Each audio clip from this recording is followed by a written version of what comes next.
send me to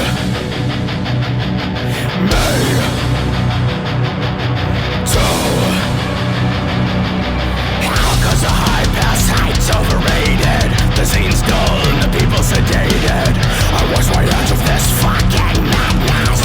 My passion's bottlenecked in the green, where the seeds of the earth are planted. Over the ground on which you stand cattle branded. My hands rest at the table of life. What's going on out there, folks? Welcome to another episode of The Devil in God's Country. Tonight, we're going to have a discussion about civility. And in more detail, we're going to have a discussion about how civility is used by the powers that be to keep us from actually protesting effectively, from demonstrating effectively, by really tone policing what is considered acceptable protest. Because realistically, civility is a privilege. And it's a privilege that comes with civil society. Now, it's a privilege because it's not something that everyone can always show, which seems counterintuitive. It seems like you should always be able to be civil around anyone and everyone at all times. But the fact is,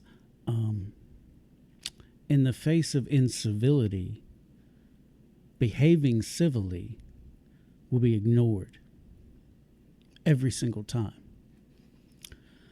So there comes a point in society when there's such imbalance and injustice with everything that one small group has all the power. They have all the authority. They make all the rules. And the rest of us are simply subjects under their authority. And when a society reaches that point, it starts on a path towards a breaking point. Because you cannot amass all of the wealth and all of the power and all of the equity in one small little handful of a group and expect everyone else out here to simply sit back and accept breadcrumbs or accept nothing or die in the streets.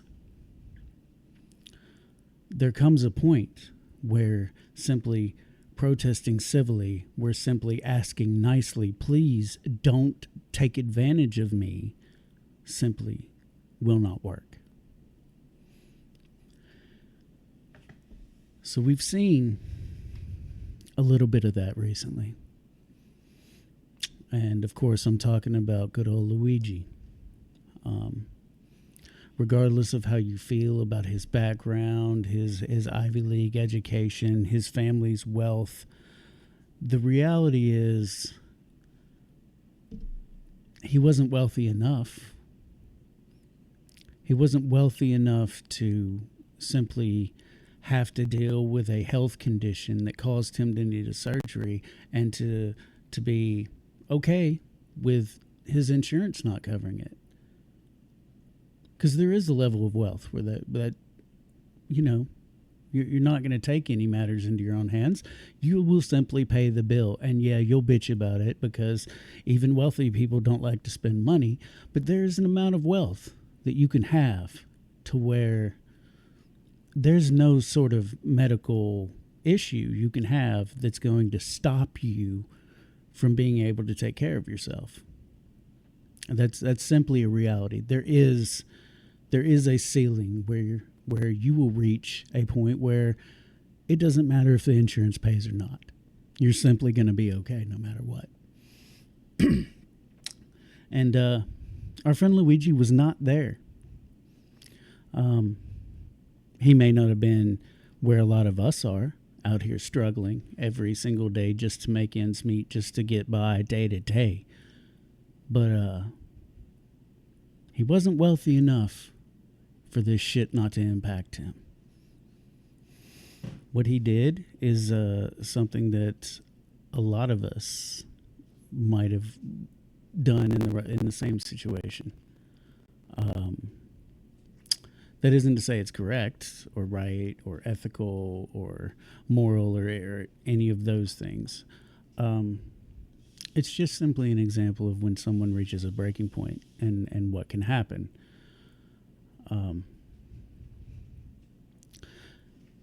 There's a level of incivility. You know what I mean? There's the level that Luigi reached, and then there's a level of stopping traffic in the streets, shutting down businesses, standing side by side to close out businesses, to keep scabs from coming in. You know, there's a level of uncivil protest that's absolutely acceptable, and we as a society have to refuse to listen to the oligarchy and the people in charge telling us that the only form of protest that's acceptable are the forms that they deem acceptable. You can't let your oppressor make the rules for how you fight your oppressor. You know what I mean? Like that'll never work. You'll never get anywhere that way.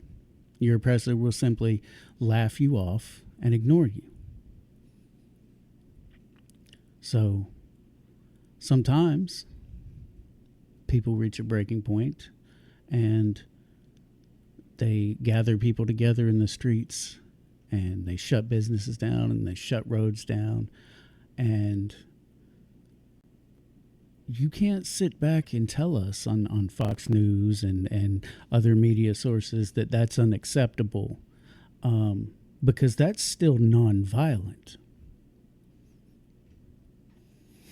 And I think the level of incivility without violence is absolutely acceptable. To disrupt someone's day, to disrupt a multi-billion-dollar company's day is absolutely acceptable. There's nothing violent about that. But we've been conditioned to think of organization and organizing with others and organized protest as something bad. The media has been very complicit in this with things like Black Lives Matter protests. There's this sort of stigma that every single Black Lives Matter protest was a riot in the streets with cars being set on fire and businesses being looted, when in reality, the vast majority were completely nonviolent. There were no crimes committed, and no one was ever hurt or injured. No businesses were broken into. The majority of Black Lives Matter protests have been very civil. Very civil. But the media, and especially the corporate media, Fox News, CNN, hell, MSNBC now, all of these news stations have corrupted the idea of protesting uncivilly but non-violently, and made it seem that when you act uncivilly in any aspect, that's unacceptable and that's somehow violent. Now, this isn't a new thing. Anyone who's a decent student of history knows very well that these same tactics were used by the aristocracy during the reigns of kings and queens. It's been used by the religious to rein in their own followers. It's a tactic that's been used by pretty much anyone who's in power and authority. And it's a way to sort of keep a larger group than yourself in line by having them put their own shackles onto themselves. And And that's the thing that we have to get away from. We have put on our own shackles. We have said to ourselves, because we continue to listen to the corporate media and to the oligarchy, that the only form of protest is to sit back and write a letter to your senator or call your senator or sit back and make a video complaining about stuff peacefully and calmly and just try to explain that you're so fed up and upset with being taken advantage of. But we'll keep playing the system, and we'll keep playing within the rules, and surely eventually one day something will change. But we've been playing by the rules. We've been using the system. We've been doing everything we can to get the system to work for us. And the only thing we've gotten from that is more of what we've been getting previously, which is just shit on and ignored. We can show up at the polls every single time that there's a vote to be had, and we can press the button and do the thing, but we're following their system, and their system is built for them. And by them, I mean Republicans and Democrats. I mean MAGA and regular Republicans. I mean neoconservative Democrats. I mean the supposedly progressive Democrats who still seem to have an issue with trans people for some fucking reason. I mean all of them. The whole fucking establishment. The whole thing.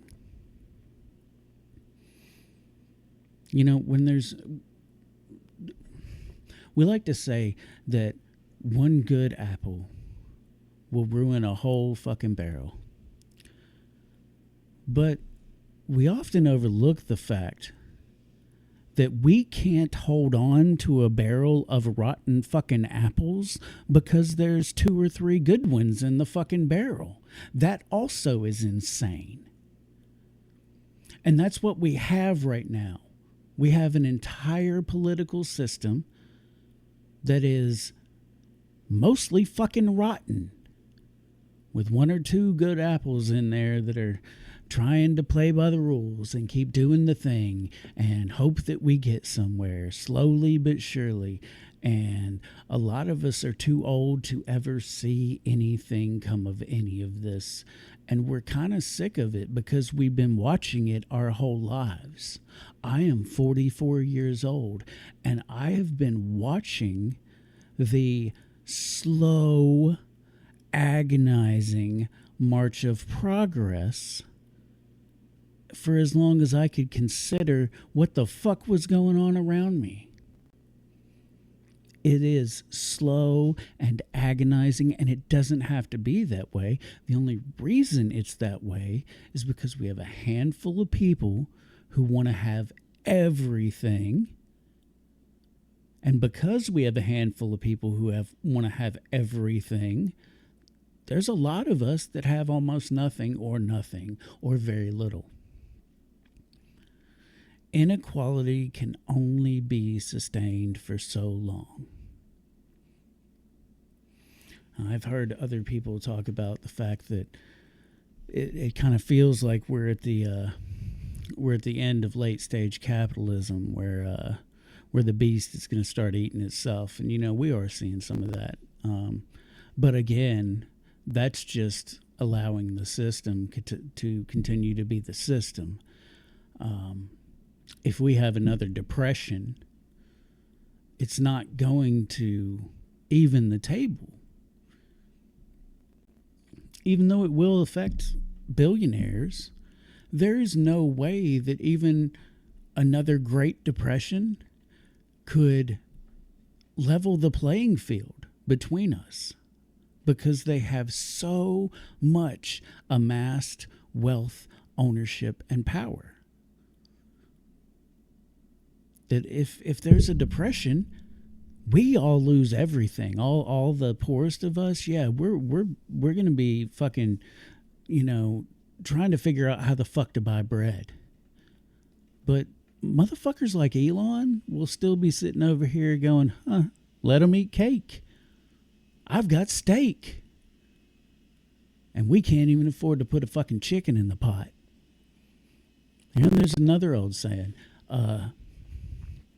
it's okay to eat steak when everybody has a chicken in the pot. But when you're eating steak and nobody has a chicken, we're all going to start asking if you taste like chicken. Eat the rich. When there's nothing else to eat, we will eat the rich.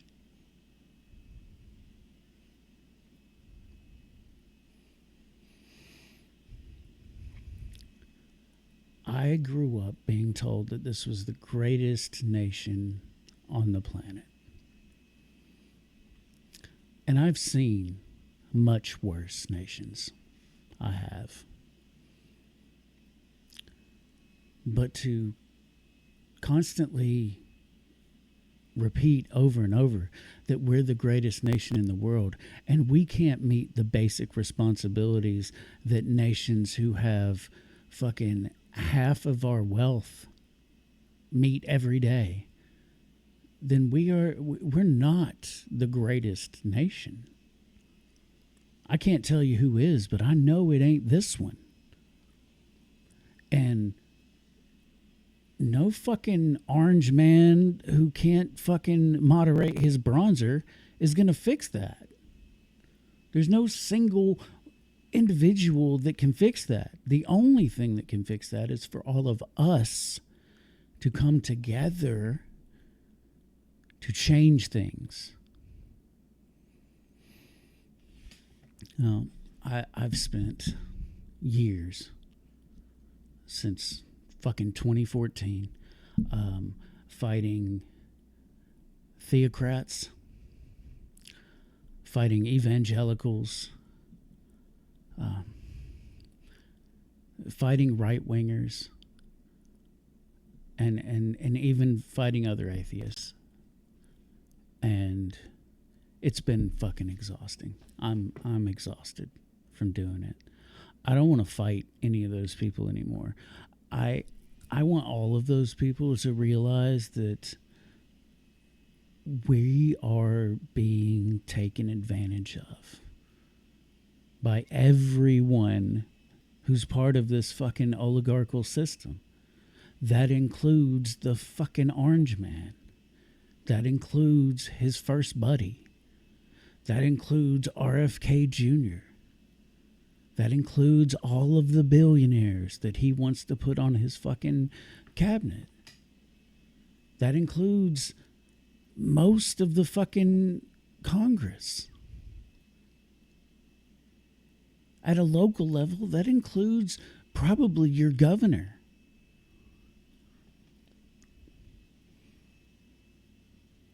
On a more broad level, that includes every CEO of every corporation.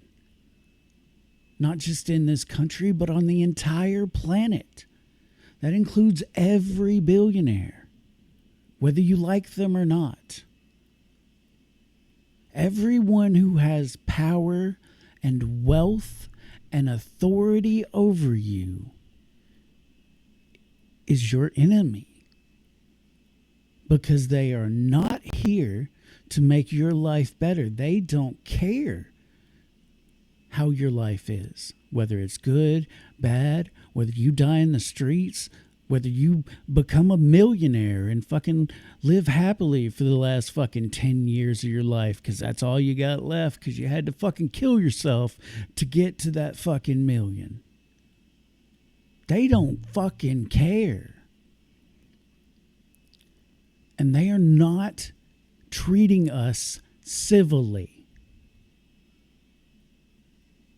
They're not. It is uncivil for a company to profit by letting other people die, by refusing them the fucking money to pay for medical care that they paid in. It's their fucking money. Like, y'all need to understand how insane this proposition is from insurance companies, okay? If you go to a fucking bank and you put money in the bank, and then a year down the road you go, oh shit, I need that money, and you go back to the bank, just imagine if the fucking bank teller looked at you and said, nah, fam, we don't think you need that money for that. That's your money. You were just letting them hold it as insurance, right?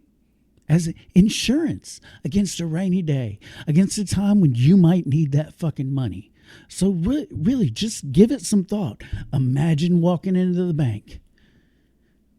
You've got $10,000 you've been paying in for the last fucking 5 years, man. You've been paying it in there, putting it back, doing what you're supposed to. And then, oh shit, your fucking pipes burst. And now your house got half flooded. You got tons of fucking damage. You got to replace the fucking plumbing in your house. And you need $10,000 to do that. So you go to the bank and you go, hey man, let me get my 10 grand. I got to deal with some shit. Yeah, just imagine what you do if they look at you and go, nah, fam, nah. We don't think you need to do that. Get some Flex Seal. You'll be all right. I hope that puts it in perspective for some people who just don't fucking seem to get it. Because that's the same thing the fucking insurance company is doing. I am not giving you my money. I'm asking you to hold my money until I need my money. And guess what? If I end up passing away without ever needing my money or without ever having a need to try and access my money, if I just, laying in bed peacefully one night and I pass away, well, guess what? All of my money that I've been giving you, now you get to keep it. But you have to do your fucking job first, which is when I do need my money, you give me my money.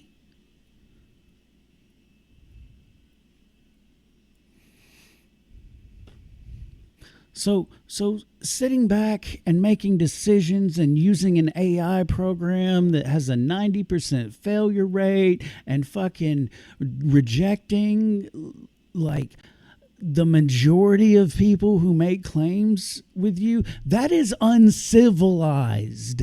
That is uncivil. That is theft.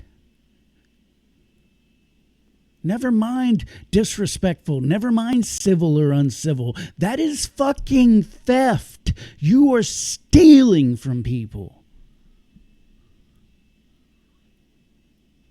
But you want us to act civilly. Y'all want us to act civilly. When somebody reaches their breaking point and does something absolutely unethical, y'all want us to go, oh goodness, I can't believe that happened. That's so sad. And no, we're not going to do that.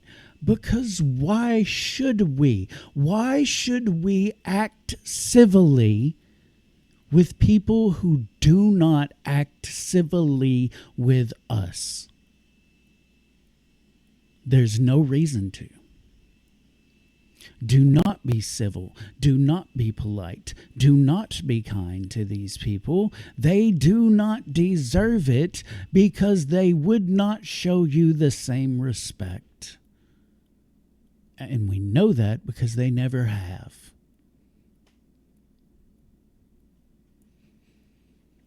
So I don't think you should necessarily threaten them during a phone call, because we know that the Gestapo is going to show up at your house because corporations have no other recourse than to use the Gestapo that's actually supposed to be here to protect and take care of the citizenry. But, fuck, man, they don't. That's not what the Gestapo does. All they do is fucking protect corporations' property.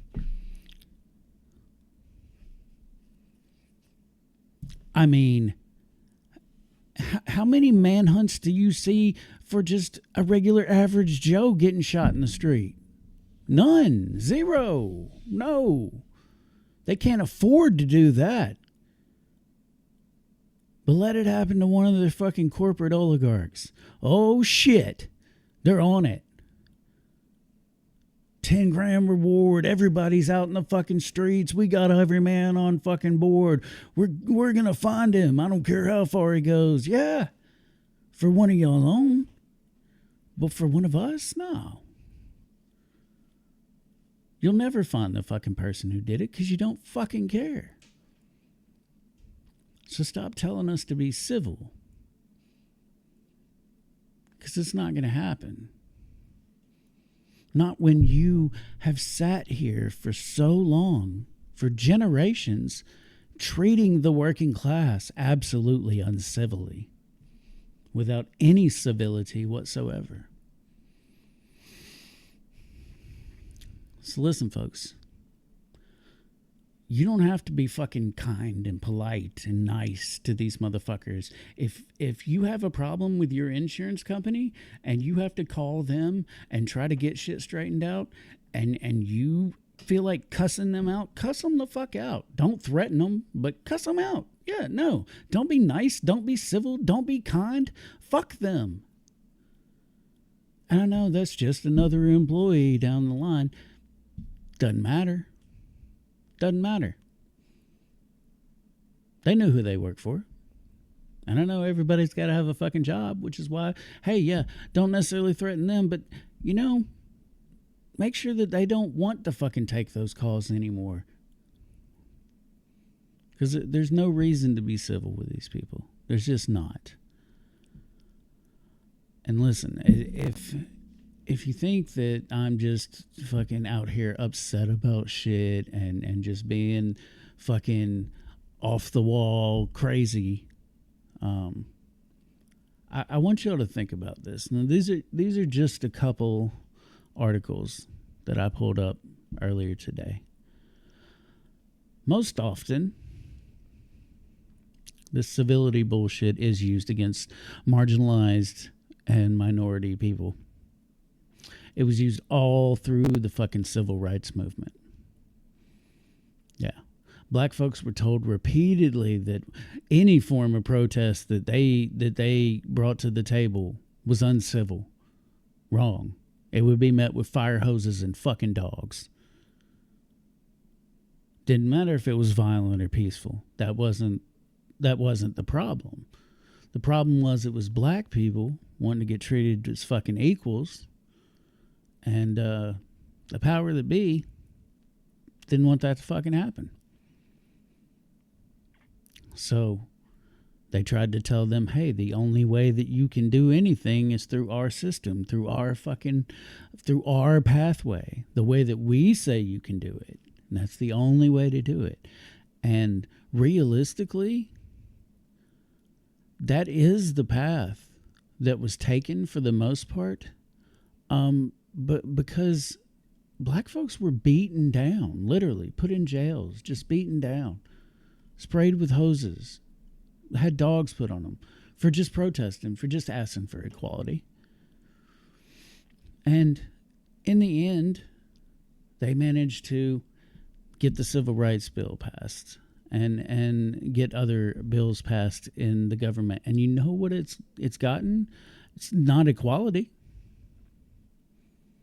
Black people still aren't actually treated as equals in many fucking states, in many cities, and in many places throughout the United States.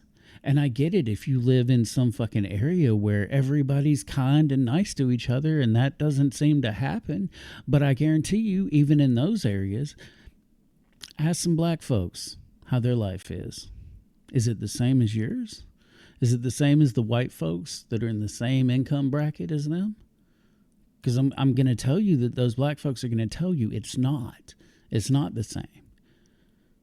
They put a smile on their face and they act civilly but it ain't the same. It ain't equal.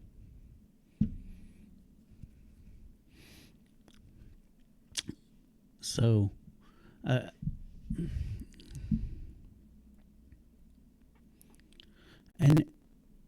the worst part is that it happens to poor working class white folks too, but yet somehow they've convinced you to fight minorities and immigrants when they're being treated just as shittily as you by the same people that are treating you shitty and telling you to hate them for it.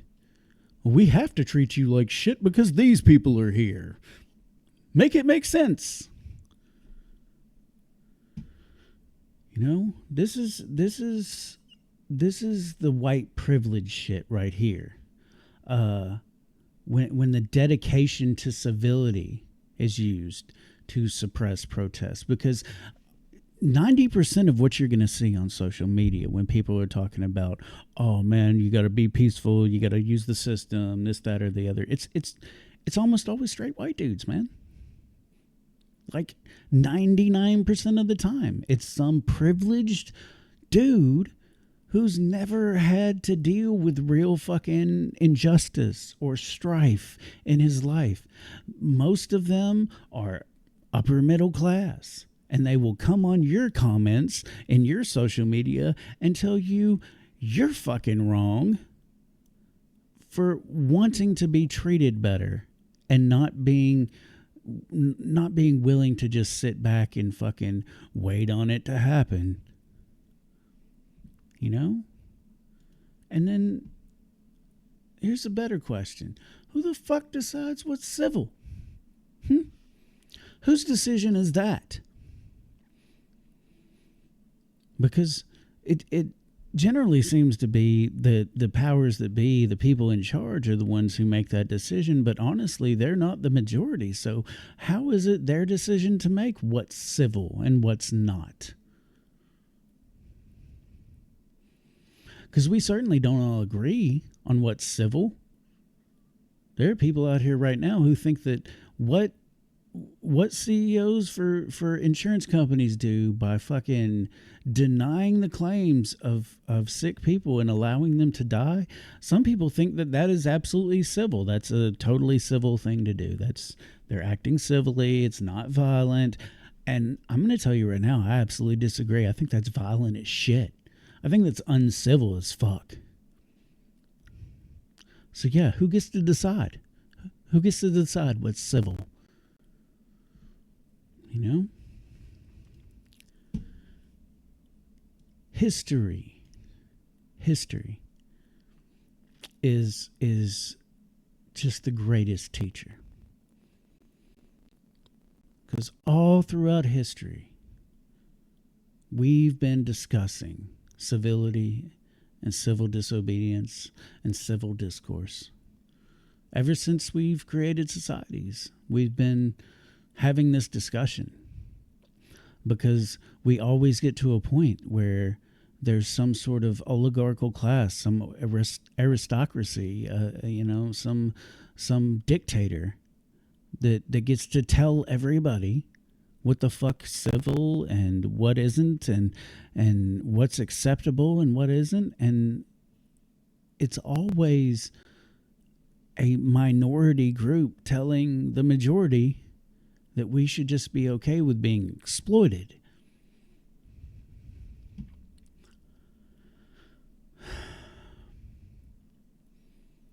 And there comes a point where you're not going to accept being exploited again anymore.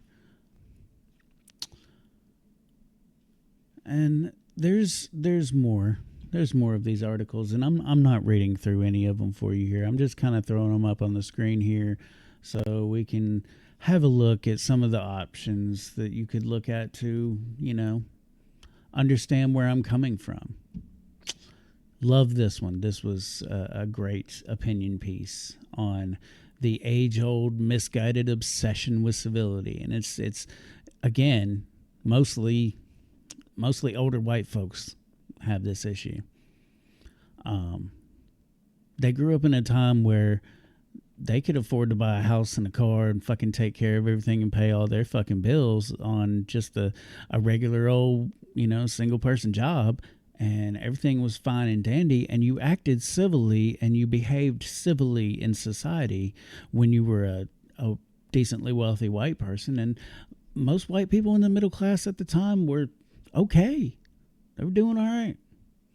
So yeah, be civil, act kind, follow the rules. But it's just this. The whitewashing of coercion. It's coercion. Like I said previously, it's getting you to put the shackles on yourself. And all of these are great reads. Great reads. Really good stuff in there. Really some eye-opening stuff if you've never given any real thought to this. But the reason I really wanted to bring it up very early on in the podcast relaunch is that I think we're headed towards a lot more civil unrest. Possibly violent. It's not something I ask for, wish for, or condone. But it seems very close to being an inevitability.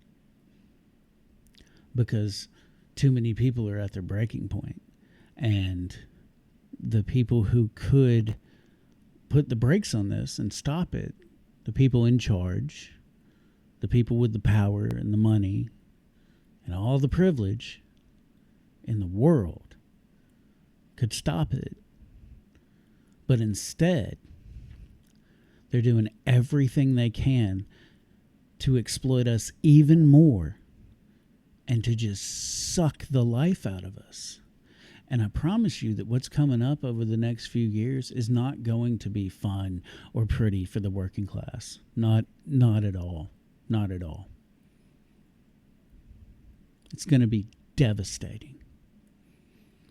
And I don't say that happily. I wish we could be anywhere but right here. But quite honestly, even if Kamala had won, I'd still be here doing this show because we are in trouble as a nation. We are in trouble as a society. We're in trouble as a people in this nation. And yeah, there is a lesser of two evils. I would have preferred her. I feel like the amount and level of potential violence would have been far less with her. But hey, we got what we got. And in the end, maybe we got what we deserve. Because we should have been focused on fighting the oligarchy this whole time. Even me. In 2014, when I journeyed off into the fucking atheist rabbit hole that I went down for years and years, writing my books and arguing with every single evangelical and every single hardcore authoritarian Christian I could find, and I lost the fucking thread, man. 'Cause yeah, there's a time to fight all of that. Because none of that is progressive. None of that is forward thinking. None of that is good. But until we all, as a people, get out from under the thumb of this oligarchical system that has taken over the American society, fighting against any of those things just is second, third, fourth, fifth, 10th on my fucking list. I mean, it's so far down. If you want to fight the class war, if you want to fight against this oligarchical system, then I don't care about a lot of your other, baggage. Because we have to get out from under this first. And I think that the more people that we can actually bring in and bring into an understanding of who they should be fighting, I think a lot of those secondary issues are going to fall by the wayside. I think there's plenty of people out there right now that don't understand the trans people, and it's not a hatred thing. It's just don't understand, haven't been educated on stuff. Really, there's so much going on in the world, they don't want to be educated on stuff. They just know that somebody keeps telling them that trans people are going to come in the bathroom and molest everybody, and that's not true. But the easiest way for us to get to the point where we can have everybody understand that is first we get rid of the people who keep telling us to fight each other. I promise you that 9 times out of 10, when somebody tells you who you should hate, the person telling you that is your enemy, not the person that they tell you to hate. Your enemy will always tell you who to hate so that you aren't looking at them. So get on board with this. Get on board with the class war. Fuck the culture war. Fuck all that other dumb shit. Get on board. We're here for the class war. We're here to affect change for every single person in the working class in this entire nation. That's the mission. So, get on board. And let's get shit done. Peace. Oh, it's the world that moves like a river. Down low where the water's so whisper.